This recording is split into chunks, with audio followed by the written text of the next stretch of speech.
सम्पूर्णमा नमस्ते। अब आजको भिडियोमा चाहिँ हामीले फायर अकरेन्स डाटा या FIREMS बाट कसरी डाटा डाउनलोड गर्ने भन्ने सिक्दैछौँ। यो FIREMS भनेको चाहिँ fire information for resource management system रहेको छ। यसमा चाहिँ तपाईको एक्टिभ फायर डाटाहरू पनि हुन्छ र त्यसै गरी फायर म्याप पनि हुन्छ र सँगसँगै तपाईको यो पहिला वर्षहरूमा चाहिँ कुन कुन ठाउँहरूमा चाहिँ आगो लाग्यो भन्ने कुराहरूको डाटा पनि हुन्छ। त्यो निकाल्न डाउनलोड गर्नलाई चाहिँ के गर्ने भन्ने कुरा चाहिँ हामी सिक्दैछौँ। यो आर्चिभ डाउनलोड भन्नेमा क्लिक गर्नु होला। अब यसमा गइसकेपछि अब यहाँ चाहिँ तपाईको के हुन्छ भने लगइन माग्छ। यदि तपाईहरुसँग चाहिँ के अरे आइडी छ भने लगइन गर्नु पर्यो, यदि छैन भने पनि साइन अप गरेर बनाउन सकिन्छ। अब यहाँ मैले आइडी लगइन गरेरै राखेको छु, त्यसले गर्दाखेरि मैले यहाँ कन्टिन्यू गर्दैछु। अब यो कन्टिन्यू गरिसकेपछि यहाँ चाहिँ अब तपाईको मैले चाहिँ पुरानो डाटाहरू डाउनलोड गरेको भएर यस्तो देखाएको छ। अब यहाँ चाहिँ पहिला के गर्नु पर्यो भन्दाखेरि क्रिएट न्यू रिक्वेस्ट गर्नु पर्यो।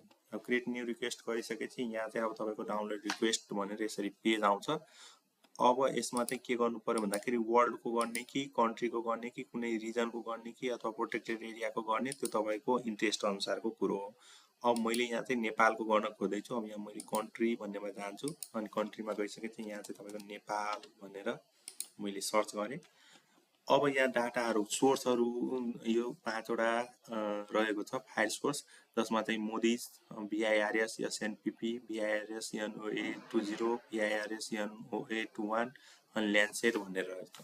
अब यो चाहिँ कस्तो छ भने यो मोदिस टेरामा डाटा कहिलेदेखि कहिलेसम्म भन्दाखेरि नोभेम्बर 1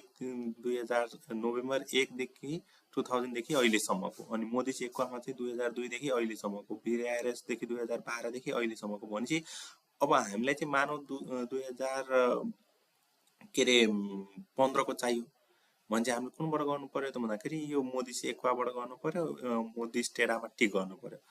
अब हामीलाई चाहिँ अहिले मानव हामीलाई 5 वर्षको मात्रै चाहिएको छ भने चाहिँ अब हामीले के गर्न सक्छौँ भन्दाखेरि यो मोदिस यो VIRS NO20 बाट गर्न सक्छौँ। अब यहाँबाट हामीले चाहिँ अलिकति VIRS NO20, अब यो भनेको चाहिँ कहिलेदेखि रहेछ त 2018 देखि प्रेजेन्टसम्म। ल अब हामीले चाहिँ यहाँ डाटाको रेन्ज सेलेक्ट गरौँ। कहिलेदेखि भने चाहिँ 2021 जनवरी 1 देखि 2026 ल आजकै डेटसम्म हेरौँ है त। अब यति गरिसकेपछि हामीले चाहिँ यहाँ अब यो कुनै एउटा रेन्जको गरौँ, 5 वर्षको गरौँ न। जस्तै यो चाहिँ डिसेम्बर 31 ल 2021 देखि 2025 सम्मको डाटा चाहिँ हामीले डाउनलोड गर्न खोजेछौँ। यो के को फर्मेटमा भनेर सोध्छ फेरि यहाँ CSV कोमा हो कि JSON कोमा हो कि। अब हामीले चाहिँ डाइरेक्ट यसलाई चाहिँ सेभ फाइलको रूपमा गर्दैछौँ। यो सेभ फाइलको यति गरिसकेपछि यहाँ सबमिट भनेर गर्नु पर्यो। अनि सबमिट भनेर गरिसकेपछि यहाँ चाहिँ आउँछ यी।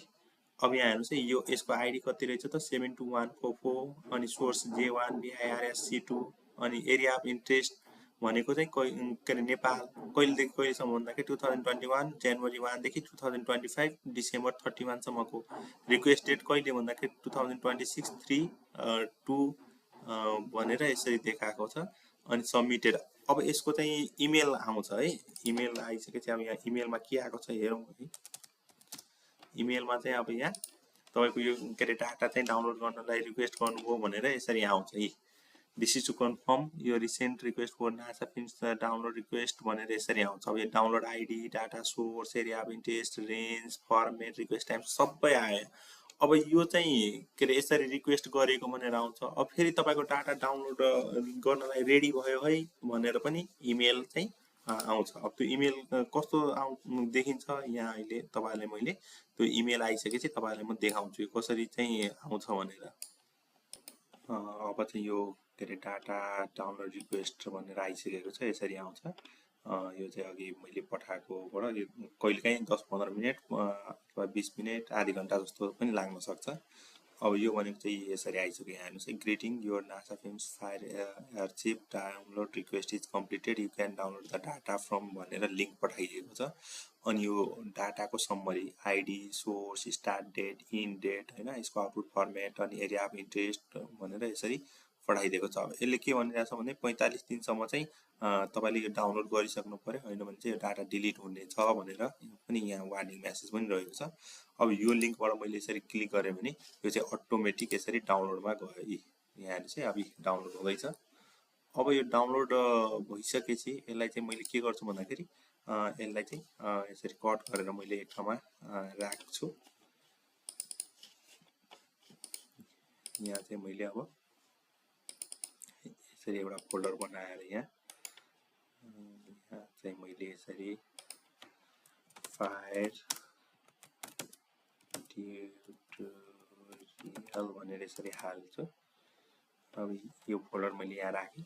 अब यो राखिसकेपछि यसलाई चाहिँ एक्सट्र्याक्ट पनि गर्नु पर्यो। यसलाई चाहिँ एक्सट्र्याक्ट गरिसकेपछि यसरी एक्सट्र्याक्ट अल गरेर गर्नु पर्यो। अब यो डाटाहरू चाहिँ हाम्रो म्याप अफ नेपालभित्र छ कि छैन भनेर त्यस चेक गर्नलाई चाहिँ के गर्नु पर्यो त हाम्रो जिआइएस खोल्नु पर्यो र जिआइएसमा चाहिँ के गर्नु पर्यो भन्दाखेरि नेपालको बााउन्ड्री पहिला हाल्नु पर्यो। नेपालको बााउन्ड्री पहिला हालेर नेपालको बााउन्ड्री मैले नेपालको सेभ फाइलहरू चाहिँ यहाँ राखेको छु। यहाँबाट चाहिँ मैले युज गर्छु। यहाँबाट चाहिँ तपाईँको यहाँ मैले अल नेपाल सेभ फाइल यहाँ नेपालको बााउन्ड्री यहाँ छ। ल नेपालको बााउन्ड्री यहाँ राखिसकेपछि यसमा चाहिँ अब के गर्नु पर्यो भनेपछि त्यो अघिको फायर डाटाहरू लोड गर्नु पर्यो। एड डाटामा जाने, एड डाटामा गएर त आफूले राखेको फोल्डर कहाँ छ त भन्ने कुरा यहाँ आफूलाई थाहा हुन्छ। यो चाहिँ ग्रिड मैले यसरी यहाँ राखेको छु। फायर ट्युटोरियल भन्ने यहाँ छ। अब यी नेपालभरिमा चाहिँ 5 वर्षमा चाहिँ कहाँ आगो लाग्यो भन्ने कुरा यसरी आयो डाटाहरू। अब यो डाटाहरू त आयो हामीसँग। अब यसमा चाहिँ अब यसलाई क्लिक गर्नु पर्यो भने कुनै पालिकाको, कुनै जिल्लाको, कुनै वडाको यसबाट चाहिँ हामीले सजिलै क्लिक गर्न सक्छौँ। अब यसको एट्रिब्युट टेबल खोलेर हेरौँ। यसको एट्रिब्युट टेबल खोलेर हेर्दाखेरि ल्याटिट्युड, लङ्गिट्युड, ब्राइटनेस, होइन, अनि त्यसपछि यहाँ चाहिँ तपाईँको के अरे कुन वर्षमा लागेको त्यो सबै इन्फर्मेसन छ यहाँ। यहाँ हेर्नु त एक्वायर डेट भनेर 2021 मा लागेको डाटाहरू यहाँ छ, होइन। त्यस्तै 2022 मा लागेको डाटाहरू तल छ। यसरी सबै वर्षको चाहिँ 21 मा लागेको डाटा, 22 मा लागेको डाटा, सबै डाटाहरू चाहिँ हाम्रो यहाँ छ। एक्वायर डाटामा चाहिँ तपाईँहरूले हेर्न सक्नुहुन्छ। यो 21 मा लागेको डाटाहरू रहेछ यहाँ। अब 21 धेरै चाहिँ 21 मा आगो लागिरहेको छ भन्ने कुरा बुझ्नु पर्यो। 21 कुन महिना, डेट सबै छ यहाँ। अब यो गरिसकेपछि हामीले चाहिँ यो डाटालाई चाहिँ आफ्नो आवश्यकता अनुसार चाहिँ क्लिक गरेर युज गर्न सक्छौँ र त्यही अनुसार चाहिँ हामीले फायर हटस्पट म्यापहरू बनाउन सक्छौँ अथवा फायर रिस्क जोनेसन म्याप बनाएर त्यो डाटाहरूलाई चाहिँ भ्यालिडेट गर्न सक्छौँ। हस्, धन्यवाद।